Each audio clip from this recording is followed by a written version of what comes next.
Bab 19. Mengejar Zafir.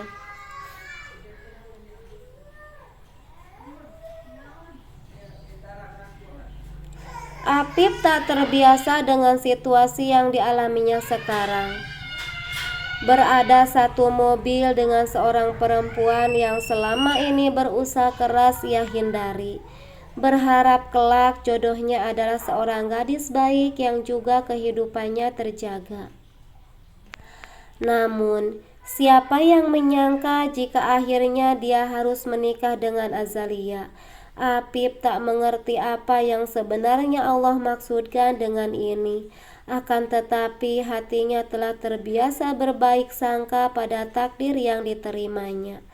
Apalagi jika takdir itu terjadi di luar kuasanya. Mobil yang Apip kemudikan terus melaju menuju rumah kedua orang tuanya. Untung sekali waktunya begitu cepat, seolah Tuhan memang sudah mengatur sedemikian rupa memudahkan urusan Apip malam ini. Di saat dia harus menjemput Kania adiknya, saat itu juga kedua orang tuanya harus pergi ke rumah sakit melihat kondisi Mama Zafir yang katanya koma. Sekitar 20 menit Apip dan Azalia akhirnya sampai ke tempat tujuan. Pria tampan itu bernapas lega saat melihat tidak ada mobil terparkir di halaman rumah ataupun garasi yang terbuka. Apip lekas keluar dari mobil dan meminta Azalia menunggu. "Aku akan masuk sebentar," pamitnya. "Ya." Azalia mengangguk lemah.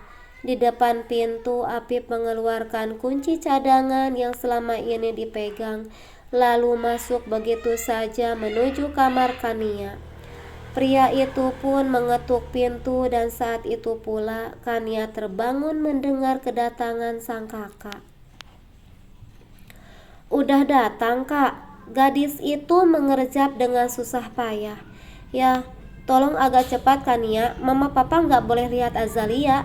Apip meraih tas di atas lemari lalu memasukkan pakaian asal ke sana. Ia tak tahu apa saja yang bisa disambar, yang dia pikirkan yang penting adiknya itu bisa ganti baju saat di rumahnya nanti. "Azalia?" tanyakannya malas. Ia bangkit dari ranjang menuju kamar mandi untuk cuci muka, lalu keluar dan menyambar kerudungnya. "Kak, itu baju apa aja dimasukin? Harusnya aku," ucapnya gadis itu menggantung. Ia tak sempat bicara karena Apip langsung menarik lengannya. "Tak ada waktu, nanti kita urus ini," ujar Apip seiring langkahnya keluar kamar. Kania pasrah, toh dia juga masih mengantuk sekarang.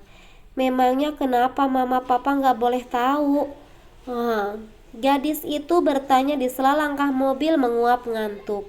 "Aku akan menikahinya, Kania." "Hah? Apa? Siapa?" Seketika kantukannya hilang.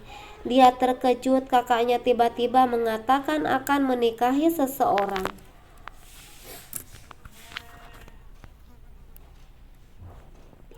"Maaf, kalau boleh tahu Mbak ini siapa?" tanya Dendi yang berpikir wanita itu juga adalah anaknya Rania.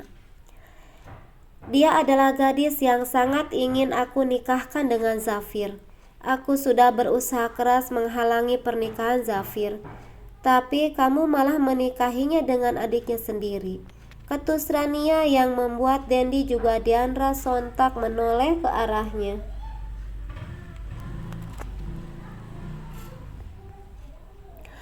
Diandra jadi salah tingkah sendiri karena ucapan Mama Zafir mengenai dirinya. Dia merasa menjadi senjata untuk menyalahkan pria paruh baya yang baru saja hadir di antara mereka. Padahal Diandra merasa bukan siapa-siapa bagi orang-orang itu. Bahkan bagi Zafir dia hanya seorang yang merecoki hidupnya. Tante berlebihan. Diandra jelas gak sebanding dengan Azalia. Diandra menimpali dengan canggung. Bapak Azalia manggut-manggut mendengar jawaban dari Rania. Dia memahami tipikal seperti apa gadis yang bersama wanita paruh baya itu. Perempuan yang tampak baik setelah memikirkannya, Dia jadi ingat cerita dari Azalia tentang seorang gadis cantik dan seksi yang terus-menerus mengejar Zafir. Dan bukankah gadis itu bernama Deandra? Silahkan duduk, Pak. Maaf, saya tidak bisa menyediakan kopi. Deandra tersenyum ramah sembari menaruh minuman mineral di atas meja.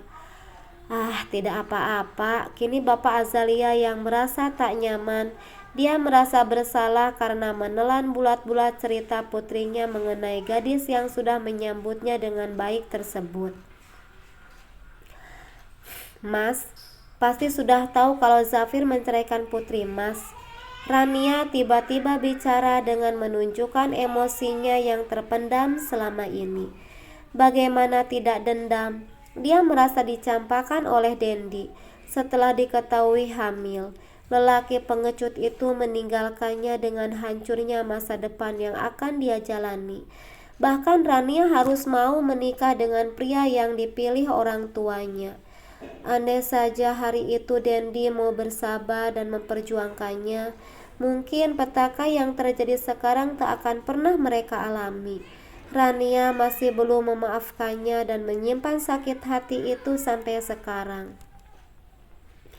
Ya, Zafir meneleponku. Bagaimana kabarmu? Tanyanya menyahut ucapan Rania dengan basa-basi. Rania mengajaknya bertemu di rumah sakit. Pasti karena merasa ini adalah hal mendesak. Setelah sekian lama wanita itu memblokir semua akses mereka dulu.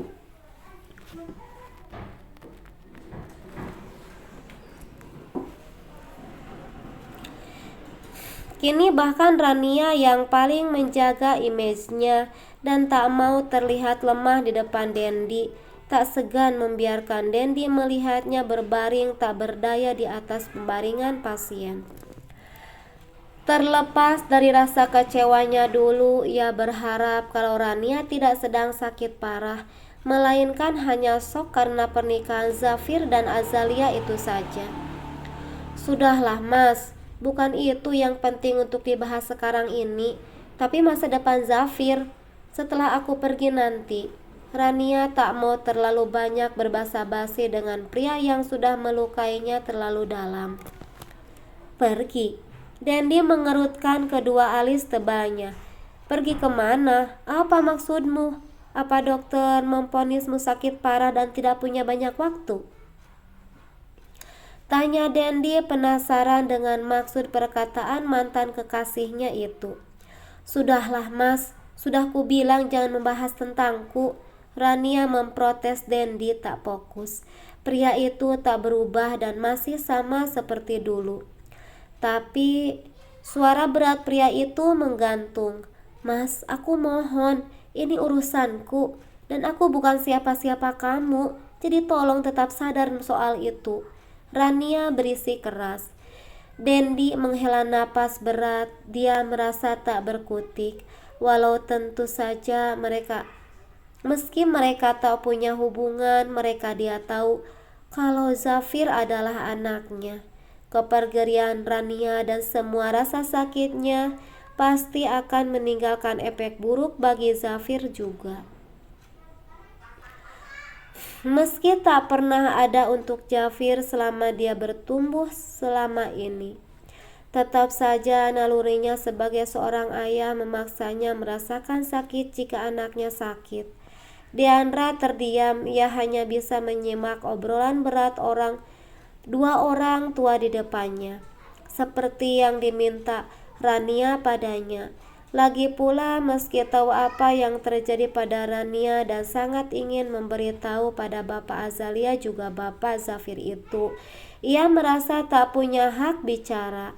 Dan kalaupun dia memaksa pasti hanya akan membuat keadaan semakin rumit. Aku akan melakukan apapun untuk menebus kesalahanku. Bapak Azalia mengucap lemah. Hah? Apa saja? Rania tersenyum sinis. Bagaimana jika aku memintamu untuk meninggalkan istri dan anakmu yang sekarang, lalu menjadi ayah Zafir seutuhnya? Bukankah tak ada lagi yang menghalangi pernikahan kita, Mas? Tak perlu ada yang kamu takutkan seperti dulu. Rania bicara sangat serius. Apa? Dendi melebarkan mata sempurna. Begitu juga Diandra yang tersentak mendengar ucapan Rania. Dia tak menyangka jika orang yang dikenalnya sebagai perempuan baik dan ramah itu menginginkan kehancuran rumah tangga orang lain. Rumah tangga yang telah terbina lebih dari 20 tahun lamanya. Tentu tak akan mudah mempertahankan itu. Mereka pasti melewati suka duka bersama yang menguatkan hubungan dan kasih sayang di antara anggota keluarga. Apalagi Diandra sudah bertemu sendiri dengan Azalia, buah hati Dendi dan istri yang Rania minta untuk ceraikan. Gadis baik itu adalah cermin bagaimana keluarganya menjaga dan mendidiknya dengan banyak kebaikan. Ia bisa melihat betapa harmonis dan bahagia keluarga itu. Kamu lagi, Deni tak mampu berkata-kata. Heh, makanya mas, kalau bicara itu pikirkan dulu, jangan asal nyeplos, melakukan apa saja, Rania benar-benar sangat ingin menumpahkan semua kekesalannya. Rania benar-benar sangat ingin menumpahkan semua kekesalannya. Tentu saja dia tak serius dengan ucapannya. Lagi pula tak ada gunanya kalaupun Dendi ada di sampingnya sekarang. Dia sudah tak memiliki harapan untuk hidup lebih lama bersama siapapun. Dendi merasa benar-benar dilucuti harga dirinya sebagai seorang pria. Sudahlah, aku tahu kamu tidak akan sanggup melakukannya. Rania tersenyum meremehkannya.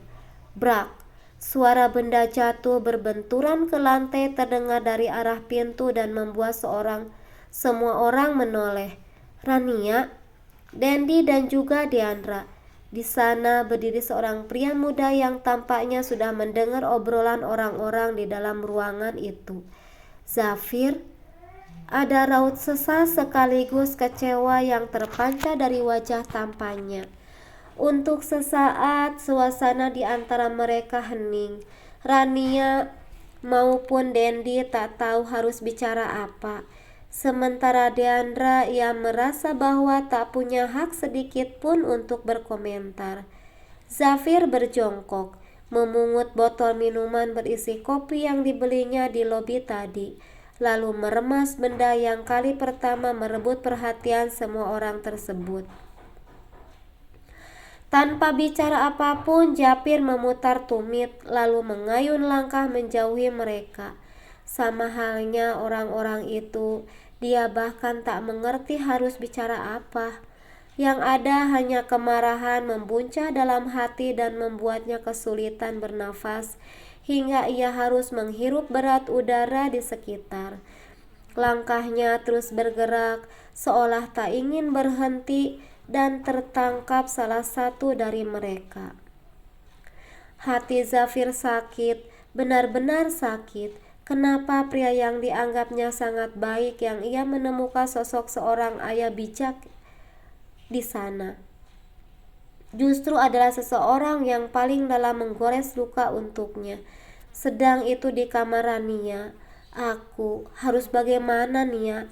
Dendi menatap Rania dengan bingung. Tak tahu harus berbuat apa.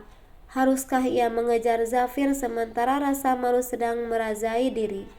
Seolah Dendi tak sanggup dan cukup punya keberanian menatap wajah Zafir yang ternyata adalah anak kandungnya. Anak yang hadir karena dosa besar Dendi dan Rania. Minta maaf adanya, Mas.